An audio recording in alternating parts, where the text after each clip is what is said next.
नमस्कार मित्रांनो, माझं नाव योगेश अट्टल दारोडा आहे. मी अल्कोहोलिक अनिमस या वैश्विक आध्यात्मिक जीवन मार्गावर चालण्याचा प्रयत्न करतोय.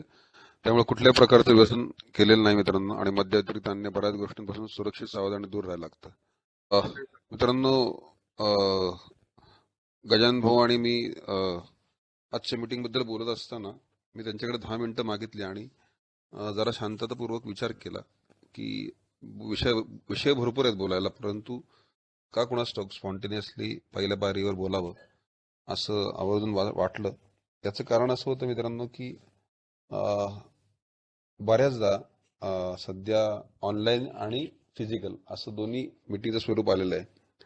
परंतु मित्रांनो, जो बांधव ऑनलाईन मीटिंगला पहिल्यापासून जोडला गेलेला आहे आणि तो ऑनलाईन मीटिंगमध्येच सोबत झालेला आहे आणि पुढे कंटिन्यू तो करतो आहे मीटिंग्स, त्या बांधवाला मित्रांनो फिजिकल मीटिंगमध्ये जाऊन मीटिंग अटेंड करणं आणि ती जी सगळी लेगसी आहे, तो जो सगळा वारसा आहे अल्कोहोलिक अनोनिमसचा, आणि प्रत्यक्ष अनुभव घेणं जे आहे ते दुर्दैवानं बऱ्याचदा मिळत नाही. परंतु ऑनलाईन मीटिंगमध्ये त्याच्याशी बोलता येणं, त्याच्याशी इंटरॅक्शन करता येणं आणि त्याच्या मध्यमुक्ततेची काळजी घेता येणं, हे आपापल्या परीनं आपण मित्रांनो व्हर्च्युअली आपण करण्याचा प्रयत्न करतो. परमेश्वराच्या कृपेनं मित्रांनो पेंडेमिकमध्ये त्या गोष्टी जेव्हा सुरुवात झाली तेव्हा मुक्त साखळी समूहामध्ये मी, रामभाऊ असतील, आम्ही खूप प्रमाणामध्ये ऍक्टिव्ह राहिलो आणि नवागत बांधव खूप जॉईन व्हायचे त्यावेळेस अख्ख्या महाराष्ट्रामधनं. आणि त्याच्याशी सातत्याने बोलत असताना एक जाणवलं की मद्यमुक्तता टिकून राहणं किंवा त्याच्याबद्दलची स्थिरता येणं, यासाठी पहिल्या पायरीबद्दलचा जो अप्रोच आहे तो फार तसा, स्पेशली ऑनलाईनमध्ये जे जॉईन झाले पहिल्यांदा आयुष्यामध्ये, त्यांच्या बाबतीत तो अप्रोच फार कॅज्युअल आहे, हे दुर्दैवानं नमूद करता आलं. आत्ता सुद्धा मित्रांनो फिजिकल मीटिंगमध्ये विविध नवागत बांधवांशी बोलत असताना एक असं जाणवतं की थोडंसं पहिली पायरी या विषयाबद्दलच थोडंसं घोळ असा आहे की अरे तू आज दारू नाही पिला ना, म्हणजे पहिली पायरी झाली की तुझी, कशाला काळजी करतो, मीटिंगमध्ये येतो पहिली पायरी झाली की तुझी, झाली की आठवडा, तुला 90 दिवस झाली की पहिली पायरी तुझी. मित्रांनो, हा जो अप्रोच आहे ना तो थोडासा बऱ्याचदा घातक ठरू शकतो. आणि त्या अनुषंगाने मित्रांनो माझ्या मनात विचार आला की गजानन भाऊंना सांगावं की आपण मद्यमुक्तता आणि पहिली पायरी असं एकंदरीतच काय संबंध आहे आणि कसा तो तो हयात आयुष्यभर जीवन संपेपर्यंत मला जपणं गरजेचं आहे. याचं कारण मित्रांनो, पहिल्या 3 पायऱ्या 100% कृतीच्या आणि संपूर्णपणे घेण्याच्या पायऱ्या असं म्हटलं जातं. याचं कारण मुळात असं दिसतं मित्रांनो की जसं एक थोडासा वेगळा रेफरन्स बऱ्याच ओल्ड टाइमर्सनी मला दिलेला आठवतो मित्रांनो, आणि आत्ताही बऱ्याचदा तो दिला जातो की एखादी गरोदर बाई जेव्हा बोलते तेव्हा मी प्रेग्नंट आहे, मी थोडीशी प्रेग्नंट आहे असं नाही म्हणतो मित्रांनो. Either you are pregnant or not, 100% आहे किंवा नाही, 100% आहे. मी थोडासा सोबर आहे असं नाही होत मित्रांनो. थोडासा सोबर ही भानगड नसते, मी सोबर आहे किंवा नाही आहे.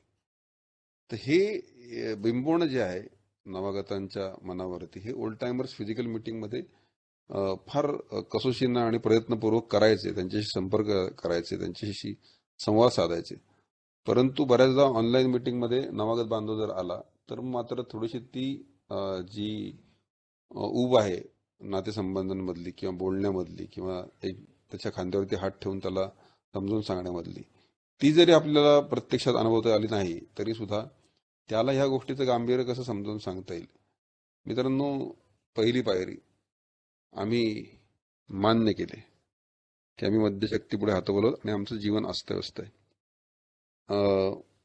मित्रांनो, मी जे काही शेअर करीन ते संपूर्णतः माझं वैयक्तिक शेअरिंग आहे.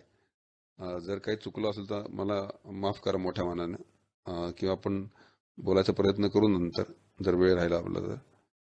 मित्रांनो, 3 टप्प्यामध्ये ह्या पायरीकडे बघतो मी नेहमी, किंवा मला ओल्ड टाइमर्सनी सांगितलं की या पायरीमध्ये 3 टप्पे दिसतात. आम्ही मान्य केले, आम्ही मान्य केले या मित्रांनो पहिल्या टप्प्यामध्ये स्वीकार दिसतो. स्वीकार कशाचा? तर मी मर्यादित मद्यपान करण्याची पात्रता गमावून बसलेलो आहे आणि मला आता नवीन हातपाय फुटणं शक्य नाही. माझे हातपाय तुटलेले आहेत काय आमचे. आपल्याकडे बऱ्याचदा हे उदाहरण दिलं जातं की दुधाचं दही झालेलं आहे, आता पुन्हा त्याचं दूध होणार नाही. सेम पॅटर्न मध्ये माझ्या आयुष्यामध्ये आता मी पुन्हा कधीही आयुष्यामध्ये मर्यादित मद्यपान करू शकणार नाही, त्याचा आनंद घेऊ शकणार नाही, ते एन्जॉय करू शकणार नाही. कुठल्याही कारणास्तव स्थळ काळ परत वेळ, दारूचा दर्जा, दारूचे प्रकार, हे काहीही करून सुद्धा मित्रांनो मी हे करू शकणार नाही. हे मित्रांनो निश्चित ठरलेलं आहे. बिग बुक मध्ये बरेचसे रेफरन्स यात सापडतात मित्रांनो, की मी ब्रँड बदलून पाहिला, मी सकाळी नाही प्यायचं, कामाच्या वेळी नाही प्यायचं, रात्रीच प्यायचं, असे अनेक प्रकारचे मित्रांनो ऑप्शन्स शोधून मी दारू पिण्याचा प्रयत्न केला. परंतु वारंवार माझा अनुभव पहिल्यापेक्षाही वाईटच ठरला मित्रांनो. हे अनुभव मित्रांनो आपण बऱ्याचदा मद्यपानाच्या काळामध्ये घेतलेला असताना सुद्धा ए मध्ये आल्यानंतर सुद्धा मला थांबायला का जमत नाही, किंवा मला सतत ही भीती का वाटत राहते की चुकून मी दारू प्यालो तर, किंवा माझ्या मनामध्ये दारूचे विचार रुंजी का घालतात. म्हणजे मी जर समजा ऍक्सिडेंटली इव्हेंच्युअली किंवा कुटुंबाबरोबर, मित्रपरिवाराबरोबर, कामाच्या लोकांबरोबर जर बार आणि रेस्टॉरंटमध्ये जेवायला गेलो तर बारच्या समोर बार काउंटरकडे पाहत पाहत मी का जेवतो, किंवा नुसत्या त्या बिअरच्या किंवा फेसळलेल्या ग्लासाकडे पाहिल्यानंतर सुद्धा माझ्या भावना का चाळवतात. अतिरिक्त संवेदनशीलता मद्याबद्दलची आलेली, असे त्यांनी शब्द वापरलेले मित्रांनो. मी दुपारी या सभेच्या निमित्तानं पहिली पायरीचे वाचन करत असताना मित्रांनो एक जाणवत होतं की मी कशा प्रकारे स्वतःचं जीवन उद्ध्वस्त करून घेतलेलं आहे. पण मी हे मान्य केलंय का मित्रांनो की माझं जीवन दारूमुळे उद्ध्वस्त झालेलं आहे का? अजूनही मी त्या काही मोजक्या पार्ट्या ज्या मी एन्जॉय केला किंवा एन्जॉय करण्याची शक्यता होती, किंवा माझे काही ड्रीम्स पूर्ण करण्याच्या शेकचिल्ल्याच्या त्या विचारांमध्ये मी रमतो का, की अरे मी अमुक एका बारमध्ये नाही प्यायलो बरं का, अशा पद्धतीने नाही प्यायलो बरं का, अमुक एका ब्रँडची नाही प्यायलो बरं का, अमुक एका ठिकाणी जाऊन नाही प्यायलो बरं का. केव्हा तरी कधीतरी मद्यपान मर्यादितपणे करता येईल ही वेडेपणाची इच्छा दारुडा अगदी शेवटच्या क्षणापर्यंत, चरणाच्या वाटेवरती जाईपर्यंत जतन करतो. हे आश्चर्यकारकच म्हणायला हवे. असं जे त्यांनी म्हटलेलं आहे मित्रांनो, ते ह्या कारणासाठी की कुठेतरी असोसिएशन दारूचं हे मी भलेही ए मध्ये आलेलो असेल, मला 90 दिवस, 1 वर्ष, कदाचित अनेक वर्षही झाल्यानंतर सुद्धा कधी कधी असं होण्याची शक्यता असते की दारूचं चित्र पाहिल्यानंतर, किंवा दुर्दैवाने कुठल्या तरी दारूच्या दुकानावरनं जरी अगदी गेलो मी, किंवा अशात आता जसं मी उदाहरण दिलं रेस्टॉरंट आणि बार. मित्रांनो मी माझ्या मेहुण्याच्या वाढदिवसाला गेलो होतो. त्याने वसई साईडला एका मोठ्या छानशा आलिशान हॉटेलमध्ये मित्रांनो त्यांनी पार्टी ठेवली होती. आणि मी, पत्नी, त्याच्या घरातले वगैरे असे. आणि अचानक त्याने दारू ऑर्डर केली आणि त्याच्या मित्रांबरोबर तो साईडच्या टेबलला प्यायला बसला. आधी त्यांनी आमच्या टेबलवरती मागितल्यासारखं झालं, पण ते नंतर त्याला लक्षात आलं की आपण काहीतरी चुकतोय, म्हणून त्यांनी साईडला चाडीच्या टेबलला त्यांनी ते अरेंज केलं. परंतु मित्रांनो आता प्रकर्षाने अरे मी मद्य घेऊ शकत नाही याची मला झालेली जाणीव, आणि ते माझ्या मेहण्याला सुद्धा कळणं, यार आपलं काहीतरी चुकलं बरं का, ह्याला आपण कसं काय, ह्याच्या समोर हे सगळं कसं काय करतोय. परंतु मित्रांनो हे सगळं चालू असताना सुद्धा माझ्यातला दारुडा कुठेतरी जिवंत असतो. जसा अल्कोहोलिक अॅनॉनिमस मधला माझा सभासद जिवंत असतो माझ्या आतमध्ये, तसाच माझ्यातला जुना दारुडा सुद्धा जिवंत असतो मित्रांनो. त्याला सातत्याने मला थोपून ठेवायला लागतं वेगवेगळ्या कारणास्तव. जसं मी आता हे उदाहरण दिलं की मी 4 लोकांमध्ये असताना विविध लोक पित असताना मी जसा मित्रांनो अट्टहासाने नकार द्यायला शिकतो, सोबर जगण्यामध्ये सुद्धा बरेचसे याचे रेफरन्सेस मिळतात मित्रांनो, कशा पद्धतीने मला नकार द्यायचा आहे. परंतु ते नकार द्यायची वेळ यायची गरजच नाही. मी जर मान्य केलेलं आहे, मुळात मी जर मान्य केलेलं आहे तर मग प्रश्नच मिटला आहे मित्रांनो. मला दुसऱ्याला काही एक्सप्लेनेशन द्यायची, त्याला काही सांगत बसायची गरज पडत नाही. मला ॲलर्जी आहे दारूच्या, अल्कोहोलच्या ड्रिंक्सची, त्यामुळे मला पिता येत नाही. That's it, once for all. परंतु मुळात हे एवढं ठामपणे सांगण्यासाठी मुळात मी आधी कन्व्हिन्स्ड असलं पाहिजे की yes, I am an alcoholic, once an alcoholic always an alcoholic, आणि मी आता दारू पिऊ शकत नाही. हे मी स्वतः मान्य केलेलं आहे का? हे मी स्वतः मान्य केलेलं आहे का?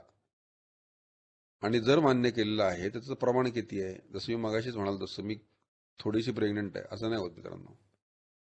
मी थोडासा सोबर आहे किंवा मी थोडासा दारोडा आहे असं नाही. आयदर मी दारोडा आहे किंवा नाही आहे, आयदर मी सोबर आहे किंवा नाही आहे.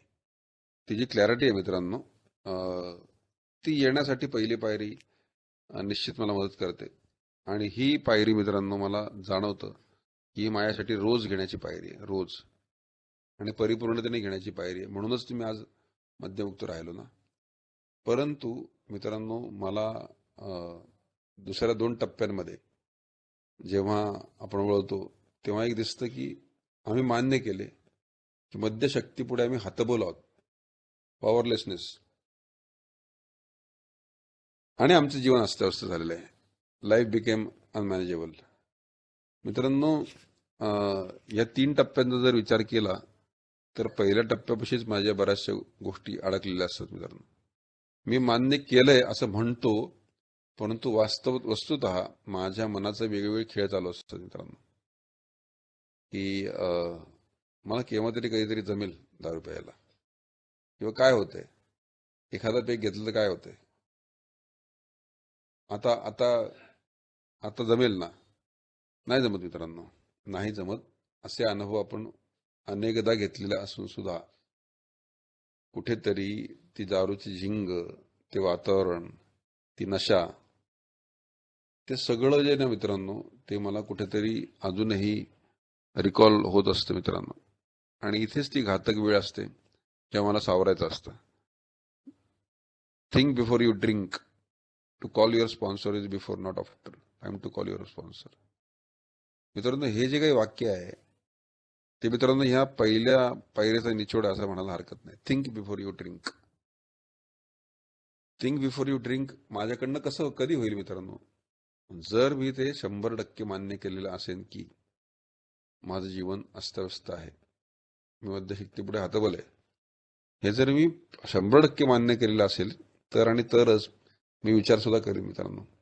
परंतु जर मी मान्यच केलेलं नसेल तरीच तर मग मला हे स्लोगन माहिती असून सुद्धा, माझ्या खिशात टोकन असून सुद्धा, माझ्या गाड्याच्या चावीला टोकन असून सुद्धा, मी रोज ते पाहत असून सुद्धा मी दुर्दैवाने दारूच्या गुत्त्याकडे आणि हातामध्ये दारूचा ग्लास येण्याची दाट शक्यता, ह्या दोन्ही गोष्टी मित्रांनो नाकारता येत नाही. याचं कारण असं आहे की मी इतके वर्ष दारू प्यायलेलं आहे आणि आता मला दारू प्यायला जमणार नाही, हा जो पराभव आहे, एक प्रकारचा पराभवच आहे ना मित्रांनो. मी दारू पिऊ शकत नाही हा दारुड्याचा अहंकार मित्रांनो जागृत करणारा थॉट किंवा वास्तव, फॅक्ट, ही दारुड्यासमोर जर मांडली तर तो प्रचंड कमालीचा अस्वस्थ, बेचैन, चिडचिडा, उद्विग्न, नकारात्मक भावनेत जातो. असं कसं काय, मी मला काय शिकू, माझं मी बघतो काय करायचं ते, मला काय जमत नाही का दारू प्यायला, असं करत करत मित्रांनो तो इतका पित राहतो की एका पॉइंट नंतर तो आता मरणाच्या दरवाजापर्यंत तो उभा राहतो मित्रांनो. परंतु अल्कोहोलिक अनोनिमस मध्ये जेव्हा ती येतात मंडळी, तेव्हा मात्र त्यांच्या ह्या दारूबद्दलच्या विचारांबद्दल पराकोटीचा बदल झालेला आपल्याला दिसतो मित्रांनो. कारण की ओल्ड टायमर त्या बांधवाशी बोलतात आणि त्यांनी त्यांच्या अनुभवातून सांगतात की मित्रा, आपल्याला फक्त आजच्या दिवसावरती कॉन्सन्ट्रेट करायचं आहे, परंतु त्याच्या आधी तू तुझ्या मनाला बजाव की आता तुला दारू प्यायची नाहीये. म्हणून आपल्याकडे जे मित्रांनो म्हणतात ना, की इथे सभासद होण्याची एकच आवश्यकता आहे आणि ती म्हणजे मद्यापासून स्वतःला सुरक्षित दूर ठेवण्याची इच्छा असणे. आणि मग ऑनेस्टीच्या त्या ऑनेस्टी, ओपन माइंड आणि विलिंगनेस मध्ये ती ऑनेस्टी जिथे येते ना मित्रांनो, हळूहळू आपल्या जीवनात, तिथे ती इच्छा प्रामाणिक व्हायला लागते मित्रांनो. परंतु ह्या सगळ्या गोष्टींच्या आधी मी मान्य केलेलं असणं हे नितांत आवश्यक आहे, की मी दारोडा झालेलो आहे आणि मी हतबल आहे आणि जीवन अस्ताव्यस्त आहे. मद्यशक्ती पुढे मी हतबल आहे. I am powerless over alcohol. मित्रांनो, काय शक्ती आहे मद्यामध्ये? तर मी माझ्या अनुभवातून सांगेन मित्रांनो. पुस्तकातले रेफरन्सेस तर आहेच आहेत. परंतु 16 वर्षी मी जेव्हा दारू प्यायला सुरुवात केली तेव्हा मला काही विशेष दारू ही गोष्ट कळलीच नाही, कारण की माझ्यावरती परिणामही विशेष झाले नाहीत. परंतु जसजसं मी कॉलेजमध्ये जायला लागलो, मित्रांमध्ये उठायला बसायला लागलो, मी चित्रविचित्र पद्धतीने दारू प्यायला लागलो. बऱ्याचदा मी रॉस प्यायचो, ऑन द रॉक्स, दारू न पाणी न टाकता. कधी कधी मी गरज नसताना हातभट्टी किंवा ते जिराची काहीतरी दारू असते ती, म्हणजे खालच्या प्रतीची दारू प्यायला लागलो. आणि मग मात्र हळूहळू माझ्या शरीरावरती, माझ्या भावभावनांवरती, मनावरती, विचारांवरती त्याचा परिणाम व्हायला लागला. आणि त्याचं पर्यवसान असं झालं की माझ्या शरीरावरती चित्रविचित्र परिणाम व्हायला लागले मित्रांनो. माझा तोल जायला लागला, भावनिक समतोल ढळला. मी आयदर भांडणं करायचो, अनावश्यक रडायचो, भावनिक व्हायचो, किंवा शारीरिक बदल व्हायचे, मला उलट्या व्हायच्या, किंवा मी बेशुद्ध पडायचो. आणि असं वारंवार व्हायला लागलं मित्रांनो. असं वारंवार व्हायला लागलं. तरी मी मान्य केले नव्हते, तरी मी मान्य केलं नाही की हे सगळं दारूमुळे होतं. मला असं वाटायचं की माझे प्रॉब्लेम्स, माझे टेन्शन्स, प्रेशर्स, अडचणी कोणाला समजत नाहीये, त्यामुळे त्यांना कळत नाहीये मी अशी का दारू पित होते. परंतु मित्रांनो, मला हे मान्य नव्हतं की मुळात मला दारू प्यायची आता परवानगी नाहीये, कारण की माझ्या आयुष्यामध्ये मी बऱ्याच गोष्टींचे चुकीचे डिसिजन घेऊन झालेले आहेत. कशा बाबतीत? मला मित्रांनो परवानगी नाही. कशा बाबतीत? तर मी आता दारूचा विचारही करू शकत नाही. पिणं तर फार लांबची गोष्ट आहे, परंतु मी दारूचा विचारही करू शकत नाही. पण माझ्या बाबतीत असं होतं का? दारूचा विचारही करायचा नाही असं माझ्या माझ्या बाबतीत कधी घडलं का? अल्कोहोलिक अनोनिमस असादायक विचारांची देवाणघेवाण करणारी जेव्हा म्हणतो, तेव्हा मी दारूबद्दल आणि दारूबद्दलच का बोलतो? माझ्यामध्ये बदल काय झाले हे मी कधी सांगणार? तर बऱ्याचदा ओल्ड टायमर्स कडनं एक मित्रांनो थोडासा नाराजीचा सूर आपल्याला ऐकायला मिळतो. पण हे घडतं कशामुळे मित्रांनो? तर मुळातच मी ह्या पहिल्या पायरीपाशीच अडकून पडलेला असतो. संपूर्ण स्वीकार हा माझ्याकडनं होतच नाही मित्रांनो. आणि संपूर्ण मान्यता की आम्ही मद्यशक्तीपुढे हतबल आहोत, आमचं जीवन अस्ताव्यस्त आहे, याची जी बेसिक 100% मान्यता जी आहे ना मित्रांनो, तीच मी घेतलेली नसते. आणि जर मी ह्याच ठिकाणी अडकून पडलो असेल, तर मग मात्र मित्रांनो पुढच्या पायऱ्या मी घेतल्या, किंवा पुढचा भाग जो आहे तो मला समजला पहिल्या पायरीमधला, हे म्हणणं थोडंसं धाडसाचं आणि चुकीचं ठरेल मित्रांनो. परंतु जेव्हा मला हे लक्षात यायला लागलं मित्रांनो, की मला स्वीकार करायला लागलं की मद्यशक्ती पुढे हतबल आहे, पराभूत आहे, संपूर्ण पराभव मित्रांनो मला मान्य करायला लागला. मी सुरुवातीच्या काळात म्हणालो की मी विचित्र पद्धतीने दारू प्यायला लागलो आणि माझ्या कामावरच्या लोकांचा माझ्यावरती विश्वास उडाला. मी कॉलेजमध्ये असताना, अशा पद्धतीने दारू पित असताना मी घरी जायचो नाही, मी मित्राच्याच घरी राहायचो आणि दुसऱ्या दिवशी डायरेक्ट तडक कॉलेजमध्ये जायचो, हँगओव्हरमध्ये असायचो मित्रांनो. आणि माझ्या वडिलांना त्या माझ्या अवतारावरनं कळायचं की माझी अवस्था काय झालेली. पण माझे वडील मला समजून घ्यायचे मित्रांनो. परंतु एवढं सगळे कांड होऊन, एवढं सगळं मित्रांनो त्रास होऊन स्वतःला, तरी सुद्धा मला असं वाटत होतं की मी अजूनही दारू पिऊ शकतो. मित्रांनो, हा जो असमंजसपणा, असंवेदनशीलता ही जी आहे ना मित्रांनो, तीच मुळात ॲलर्जीचा भाग त्यांनी सांगितला हा, की मला समजतच नाही की माझ्या आयुष्यात नेमके बदल काय घडतात. चांगली आहे की वाईट. परंतु मोस्टली मित्रांनो वाईट बदल माझ्या आयुष्यात दारूने जास्त घडवले. चांगले बदल करून घ्यायला मी थोडासा मित्रांनो कार्यक्रमाच्या बाबतीत सिरियस असणं जे अभिप्रेत आहे ते बऱ्याचदा माझ्याकडनं होत नाही मित्रांनो. मी कॅज्युअल अप्रोच ठेवतो. अं, आणि मी त्या बाबतीत माझ्या मद्यमुक्ततेच्या बाबतीत मी तेवढ्या गांभीर्याने त्याच्याकडे पाहत नाही. मग होतं काय मित्रांनो नक्की, मी मीटिंगमध्ये येत असतो, मी स्पॉन्सरशी बोलत असतो, किंबहुना ओल्ड टायमरशी बोलत असतो, मी सगळं त्यांचं ऐकत असतो आणि एका कानाने ऐकतो आणि दुसऱ्या कानाने सोडून देतो मित्रांनो. कानातलं मनात रुजवणं आणि मनातलं आचरणात आणणं हे मित्रांनो मला पायरी पायरी शिकवते.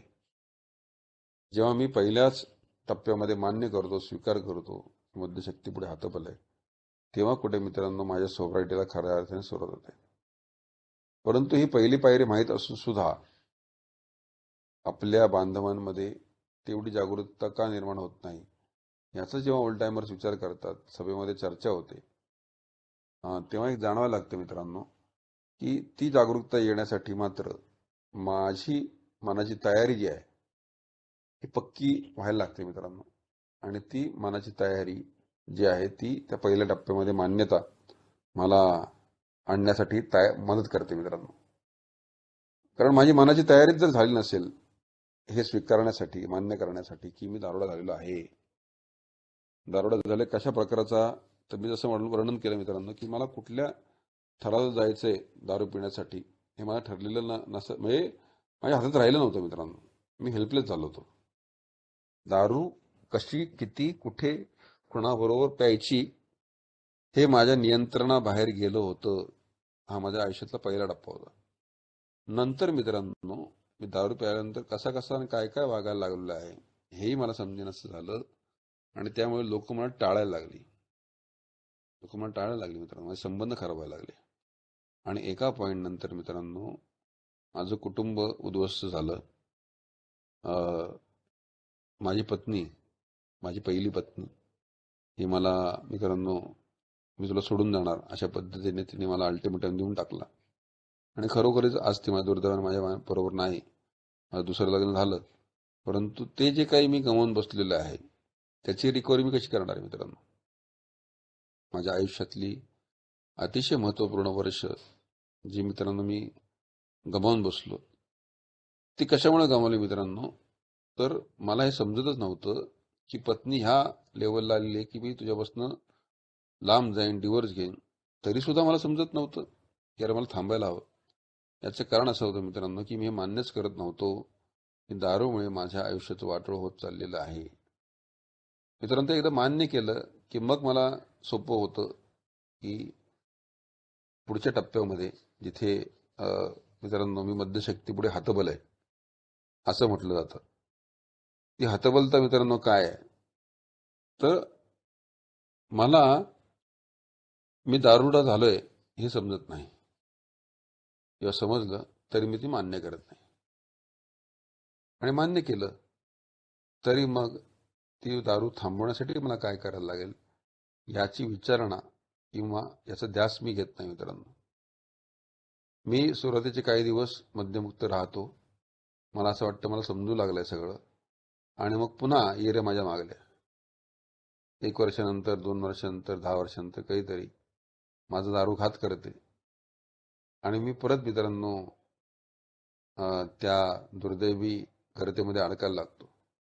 परंतु जर मी मित्रांनो पहिला टप्पा पार केला या पहिल्या पायरीतला, की मी मान्य केलं की मी मद्यशक्तीपुढे हाताळलेलं आहे, त्यासाठी जी मान्यता जी आहे मित्रांनो, स्वीकार जो आहे, पराभव स्वीकारण्याची जी ताकद आहे ती मित्रांनो माझ्यामध्ये आल्यानंतर मात्र मग मी जीवनाकडे आणखीन गांभीर्याने बघतो.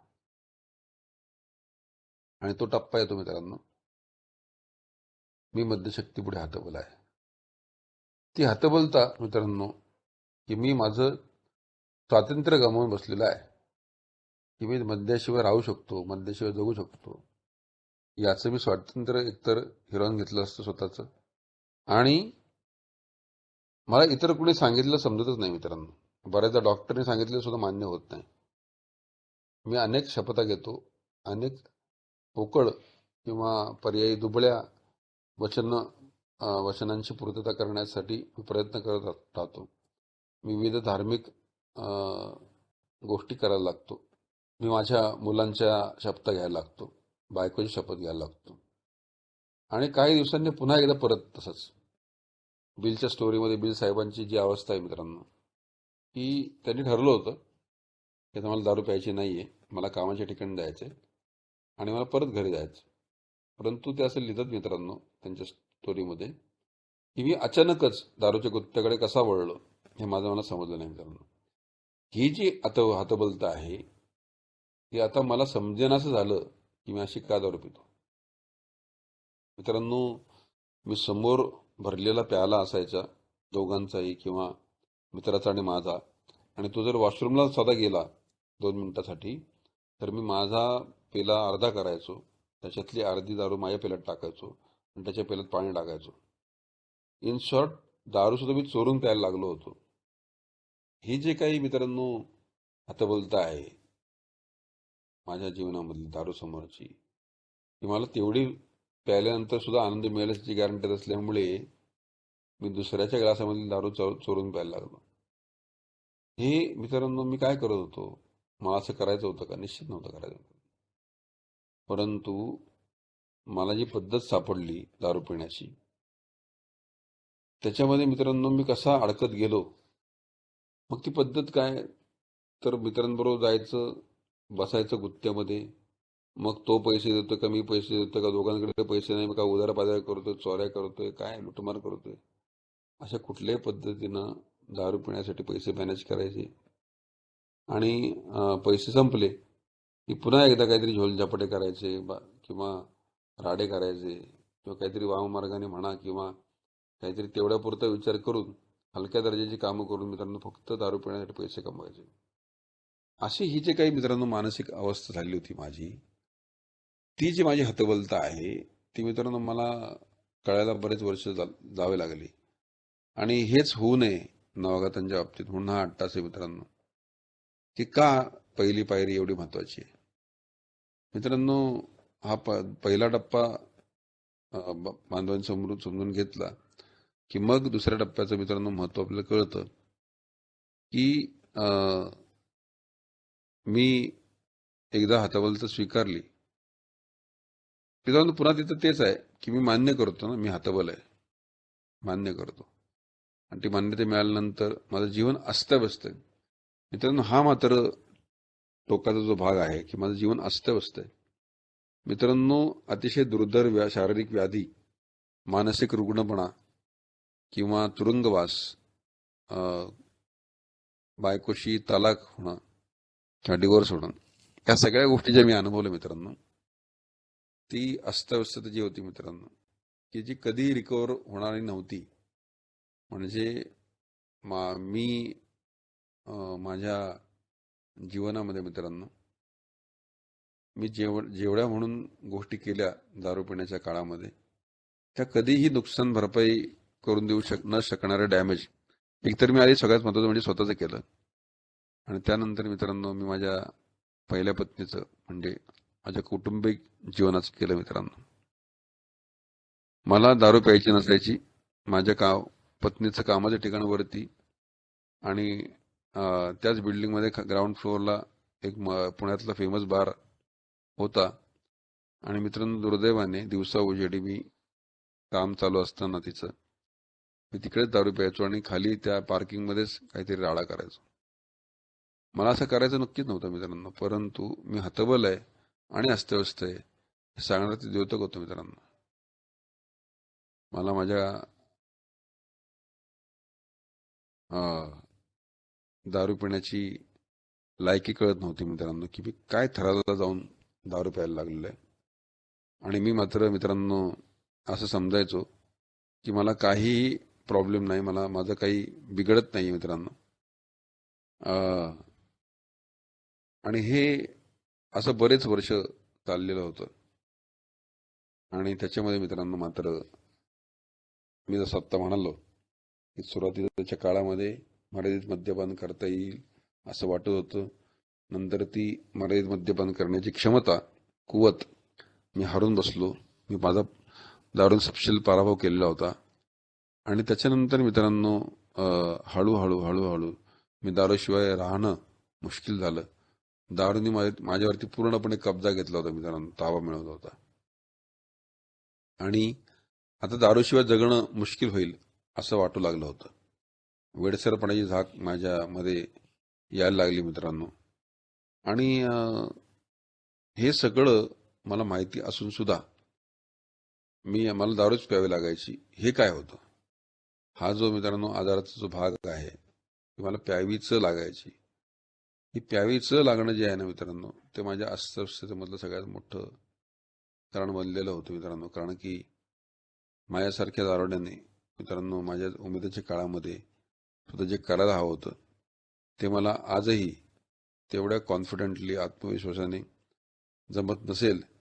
तर याचं मात्र निश्चित मित्रांनो माझा आत्मविश्वास कच्ची होणं, माझं स्वतःचं मित्रांनो काही अस्तित्व असणं, अशा काही गोष्टी उरल्याच नव्हत्या मित्रांनो.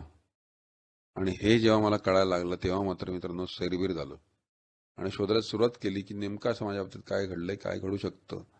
आणि त्याच मित्रांनो या पहिल्या पायरीबद्दल मला जास्त आस्था निर्माण झाली की नाही बॉस, ही पहिली पायरी अपघाताने पहिल्या क्रमांकावरती आलेली नाहीये, तर ती जाणीवपूर्वक पहिल्या क्रमांकावरती घेतलेली आहे. याचं कारण असं आहे की मी किती पैसेवाला हो किंवा मी किती गरीब असो, मी किती सुंदर असो, कुरूप असो, मी शिकलेला असो किंवा अडाणी असो, तरी सुद्धा मित्रांनो माझ्या पहिल्या पायरीमध्ये मला मित्रांनो 100% माझं रिफ्लेक्शन दिसतं की यार मी खरोखरीच असा दारोडा आहे. आणि हे जेव्हा दिसायला लागतं मित्रांनो, तेव्हा अस्ताव्यस्तता जी आहे जीवनामधली, ती मला मित्रांनो जास्त ठळकपणे दिसायला लागते. मग मी दारू थांबवायचा प्रयत्न लगेच सुरू केला का? तर असं नाही झालं मित्रांनो. मला मेसेज मिळून सुद्धा 1 वर्षानंतर माझ्या मनात हा विचार आला की अरे, ते काहीतरी माझ्या हितचिंतकाने मला सांगितलं होतं की मी असं असं इतके वर्ष मीटिंग करतोय आणि मी असं असं संस्थेमध्ये जातो. तर ते तेव्हा मला कळलेलं. तर मला 1 वर्ष का लागले संस्थेमध्ये यायला? बिकॉज मी मान्यच करत नव्हतो मित्रांनो की मी मी दारोडा झालेला आहे. माझं जीवन अस्ताव्यस्त आहे आणि मद्यशक्तीपुढे हतबल आहे, हे मान्यच करत नव्हतो मित्रांनो. म्हणून हे मान्य करणं जे आहे ना मित्रांनो, इतकं महत्वाचं आहे की ज्याच्यामुळे मला पुढे माझ्या मद्यमुक्ततेची पायाभरणी करायला सोपं जाऊ शकते मित्रांनो. परंतु मी ते तरी करतो का? मी दिवसात एकदा तरी ह्या पहिल्या पायरीबद्दल विचार करण्यासाठी, माझं मद्यमुक्त जीवन याबद्दल विचार करण्यासाठी थोडासा वेळ काढून मित्रांनो मी आज परमेश्वराचे आभार मानले आहेत का?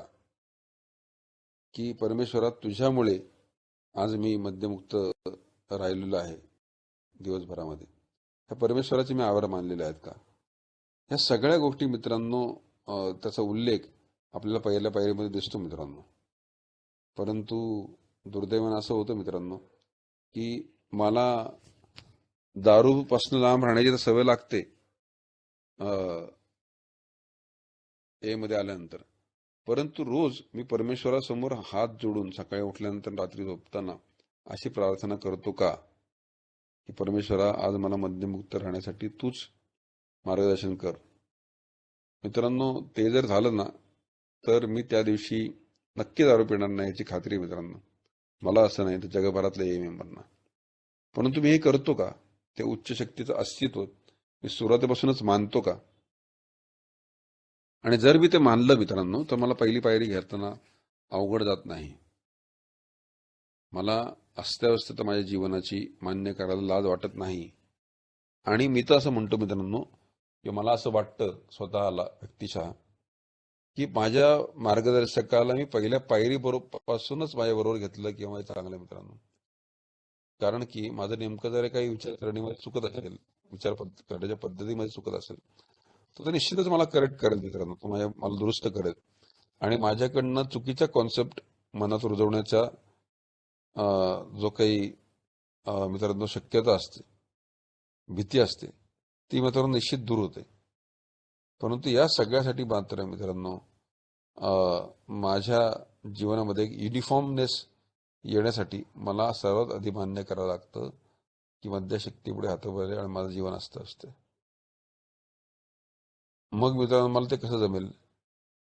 तर मी जेव्हा माझ्या भूतकाळात डोकवून पाहतो की मी कशी आणि काय कधी कधी केव्हा केव्हा दारू पीत गेलो, तेव्हा मला जाणवतं मित्रांनो की नक्की माझ्या जीवनात काय काय घडलेलं आहे आणि माझं जीवन अस्ताव्यस्त आहे म्हणजे नेमकं काय. परंतु मित्रांनो मला स्वतःला ह्या विषयी बोलून उपयोग नसतो मित्रांनो. मला त्याच्यासाठी बांधवांची सुद्धा मदत घ्यायला लागते. पण बऱ्याचदा असं म्हटलं जातं मित्रांनो की बांधवांची मदत सुद्धा मला बऱ्याचदा निष्फळ वाटायला लागते, निष्फळ ठरू शकते. तेव्हा मित्रांनो उच्च शक्तीचं महत्व मला पटायला लागतं. आणि ही उच्च शक्ती जी आहे मित्रांनो, ती शक्यतो मी जोपर्यंत स्वतःहून पावलं टाकत नाही, परमेश्वर त्याचीच मदत करतो जो स्वतःची मदत करतो. यासाठी मित्रांनो पहिल्या पायरीच्या बद्दल सातत्याने आपल्या स्पॉन्सरशी बोलणं, विचारणा करणं याचं मित्रांनो नितांत आवश्यकता ही मित्रांनो तेव्हा येते जेव्हा मी दिवाळखोरी, मानसिक, आध्यात्मिक, भावनिक, शारीरिक दिवाळखोरी मित्रांनो स्वतःवरती ओढवून घेतो. तेव्हा मात्र मित्रांनो मला भीती वाटायला लागते आणि मग मी सैरावैरा या पहिल्या पायरीबद्दल विचार करायला लागतो किंवा मी सैरावैरा मित्रांनो होतो आणि मी माझ्या अस्तित्व टिकवून ठेवण्यासाठी जेव्हा प्रयत्न करायला लागतो, तेव्हा मित्रांनो मात्र मी मद्यमुक्तीच्या बाबतीत अपडेट असल्यामुळे कदाचित मला मित्रांनो अपयश येणं थोडंसं अवघड होतं. मी हळूहळू मद्यमुक्त राहायला सुरुवात करतो, मद्यमुक्त जीवन जगायला सुरुवात करतो. परंतु त्यामागे मित्रांनो अनेक बांधवांचे, समूहाचे, शेअरिंगचे, मद्यमुक्ततेच्या या पिरियडमधल्या मित्रांनो सगळ्या अनुभवाचे खूप उपयोग झालेला असतो मित्रांनो. आणि त्याच्याच पातळीवरती, त्या अनुभवाच्या पातळीवरती मित्रांनो इतर मद्यपीडित माझ्याबरोबर रोज येऊ लागतात किंवा मी त्यांच्याशी संपर्क करायला लागतो मित्रांनो. परंतु जर मी हे केलं नाही इतर मद्यपीडितांपर्यंत, त्यांनी नंतर मित्रांनो प्रश्न विचारलेत की मी इतरांसाठी काम करण्याची पर्वा करतो का? मी माफी मागणं तर लांबची गोष्ट आहे मित्रांनो, परंतु त्यांच्याबरोबर माझे नातेसंबंध टिकून राहतील असं तरी प्रयत्न करतो का? असे पुढच्या पायऱ्यांच्या अनुषंगाने मित्रांनो त्यांनी ह्या पायरीच्या शेवटी प्रश्न विचारले आहेत मित्रांनो. परंतु तेवढी वेळ माझ्यावरती काय येते ह्याचा मी विचार करतो का मित्रांनो, की या सगळ्या गोष्टी मला सतत वारंवार सांगाव्या का लागतात? तर निश्चितच मित्रांनो त्याची पाळंमुळं जी आहेत ना, ती माझ्या सुरुवातीच्या स्वीकार न करण्याच्या टेंडन्सीमध्ये मला सापडतात मित्रांनो. मी हतबलता आणि अस्ताव्यस्तता अमान्य करणं ह्याच्यामध्ये ते सगळे सापडतात मित्रांनो. जेणेकरून मला मित्रांनो मद्यमुक्त राहण्यासाठी मला मदत होते मित्रांनो. पण एक नक्की मित्रांनो की मी जोपर्यंत ह्या पहिल्या पायरीच्या बाबतीत 100% मित्रांनो कृतीशील राहत नाही, तोपर्यंत मात्र माझ्यात फारशी सुधारणा फारशी हित होणार नाही असं त्यांनी शब्द वापरला मित्रांनो. अशा बांधवाचं मध्ये येऊन सुद्धा फारसं हित होणार नाही जोपर्यंत मी 100% माझी हतबलता आणि अस्ताव्यस्तता मान्य करत नाही मित्रांनो. ती मान्य केल्यानंतर मात्र एक नक्की होतं मित्रांनो की मला जगण्याचा अधिकार आहे आणि मी चांगलं जीवन जगू शकतो याची कल्पना मनामध्ये रुजते मित्रांनो. आणि हळूहळू का होईना सर्व गोष्टी जागेवरती यायला लागतात मित्रांनो, ज्याला आपण रिकव्हरी म्हणतो. मग त्यात आर्थिक, भौतिक, मटेरियलिस्टिक गोष्टी असू देत, नाहीतर प्रापंचिक वैवाहिक जीवनामधल्या गोष्टी असू देत, त्या मित्रांनो सगळ्या जागेवरती यायला लागतात. परंतु त्यासाठी मला मित्रांनो ह्या पहिल्या पायरीशी घट्ट रोवून राहायला लागते मित्रांनो. त्या पहिल्या पायरीची पकड माझी ढिल्ली होऊ देता कामा नसते मित्रांनो. ह्याचं कारण असं आहे की आपल्या अनेक बांधवांनी त्यांच्या अनुभवातनं आपल्याला सांगितलेलं की बाबांनो, आम्ही या गोष्टी केलेल्या आहेत, तुम्ही त्या करण्याची आवश्यकता नाही, आम्ही अनुभव घेतलेला आहे, तुम्ही अनुभव ऐकून शिका. परंतु मित्रांनो बऱ्याचदा मी अनुभव ऐकून न शिकणाऱ्यातला दरोडा असतो मित्रांनो. मी अनुभव घेऊन शिकतो. आणि जर मी अशाच मानसिकतेमध्ये जिवंत राहिलो तर मग मात्र मित्रांनो माझ्यासाठी अवघडून बसतं. पण त्यापेक्षा आपण जर ठरलेलं जीवन जगण्यासाठी जर मी मार्गदर्शकाची, समूहाची, याच्या लिटरेचरची मदत घेतली तर मात्र मित्रांनो मला ही पहिली पायरी स्वीकारण्यासाठी सोपं जातं. परंतु मी जर ह्यातलं काहीच केलेलं नसेल तर ऑलटुगेदर मित्रांनो मी एका नवीन लँडमध्ये येतो की मला सुधरत नाही की नेमकं पहिली पायरी घ्यायची म्हणजे काय करायचं. मित्रांनो अतिशय हालाकीच्या परिस्थितीमधून मद्यपी एच्या पायऱ्या चढतो मित्रांनो. आणि त्याच्यासाठी हे मंदिरापेक्षा कमी नसते मित्रांनो. परंतु तिथे या मिसकन्सेप्शन्स जर नसतील की 12 पायरी म्हणजे अमुक एक गोष्ट करायची आणि 12 पायरी म्हणजे तमुक एक गोष्ट करायची, पेक्षा मार्गदर्शक आणि मी, मार्गदर्शकाच्या सूचना आणि मी, या गोष्टी मित्रांनो मी दामदुप्पट आपण ज्याला म्हणतो ना की दुपटीनं माझ्याकडे ह्या गोष्टी यायला सुरुवात तेव्हाच होईल मित्रांनो, जोपर्यंत मी स्वतःहून विचारणा करत नाही, स्वतःहून अप्रोच करत नाही लोकांना. परंतु सुरुवातीच्या काळामध्ये, इनिशियल डेजमध्ये, इनिशियल स्पॉन्सर घ्यायला सुद्धा मित्रांनो बरेच मंडळी घाबरतात, पिचकतात किंवा टाळाटाळ करतात, दिरंगाई करतात. परंतु मित्रांनो मी नक्की सांगेन की स्पॉन्सर घेणं हे श्वास घेण्या इतपतच मला महत्त्वाचं असतं. परंतु असं जरी असलं तरी सुद्धा मित्रांनो मला आज ज्या शहरात राहायचं आहे त्याच्या मानाने मित्रांनो मला एक समजून घ्यायला लागतं की मी ज्या मार्गाने चाललेलो आहे तिथे मला हजार गोष्टींचे अडथळे येणार आहेत आणि त्या अडथळ्यांपासून मला दूर राहण्यासाठी माझा मार्गदर्शकच मदत करू शकेल. आणि ते जेव्हा मी करायला लागतो मित्रांनो तेव्हा मला खऱ्या अर्थाने या पहिल्या पायरीचा अर्थ समजतो. अनेक पायऱ्यांमधला सार जेव्हा मी त्या पहिल्या पायरीमध्ये वाचला मित्रांनो तेव्हा मी असा विचार केला की हे आत्ताच का त्यांनी लिहिलं असेल. कारण की पुढच्या गोष्टी मला माहिती पडल्यानंतर मी पहिली पायरी वाचत असताना मला त्या शेवटचे काही प्रश्न जे आहेत मित्रांनो ते आत्ता का, इथे का, असा जेव्हा प्रश्न पडला तेव्हा मला हे लक्षात आलं मित्रांनो की जोपर्यंत मी पहिल्या पायरीवरती पक्का होणार नाही तोपर्यंत माझ्या हातनं मित्रांनो अशा कोणत्याही चुका परमेश्वर घडून घेणार नाही की ज्याच्यामुळे मी जीवनातनं उठून जाईन किंवा बर्बाद होईन. परंतु मी जर त्या परमेश्वराचा हात घट्ट पकडलेला असेल तर आणि तरच हे शक्य होतं मित्रांनो. आणि जर का मी हे केलं नाही तर माझी अस्ताव्यस्तता काय आहे हे जर मी पडताळून पाहिलं, जशी मी काही उदाहरणं माझ्या बाबतीतली मी दिली तसं प्रत्येकाने जर परतवून पाहिलं तर मात्र मित्रांनो त्याला जाणवतं की अस्ताव्यस्तता हा एक शब्द जरी छोटा वाटत असला तरी व्यावसायिक दृष्टिकोनातनं, व्यक्तिगत दृष्टिकोनातनं ही अस्ताव्यस्तता नेमकी काय आहे आणि किती किती शिल्लक आहे. मित्रांनो ही अस्ताव्यस्तता माझी आयुष्यावर शिल्लक राहणारच आहे. याचं कारण असं आहे की मी जोपर्यंत जिवंत आहे तोपर्यंत ह्या आजाराची पाळंमुळं माझ्या आतमध्ये विषारी मुळीसारख्या त्या शिल्लक राहणारच आहेत. मला रोज एक दिवसाच्या हिशोबाने त्याची छाटणी फक्त करायची मित्रांनो. आणि ती छाटणी करण्यासाठी मला पहिली पायरीच कामी येणार मित्रांनो. आणि इव्हेंच्युअली पहिल्या पायरीनंतर मग मी जर कशाचा विचार केला तर त्या सर्व गोष्टी मला उपयोगी पडणारच आहेत. परंतु तत्पूर्वी ज्याला आपण म्हणतो सिंगलनेस ऑफ पर्पज, की माझी मद्यमुक्तता टिकून ठेवणं माझ्यासाठी सगळ्यात महत्त्वाचं आहे.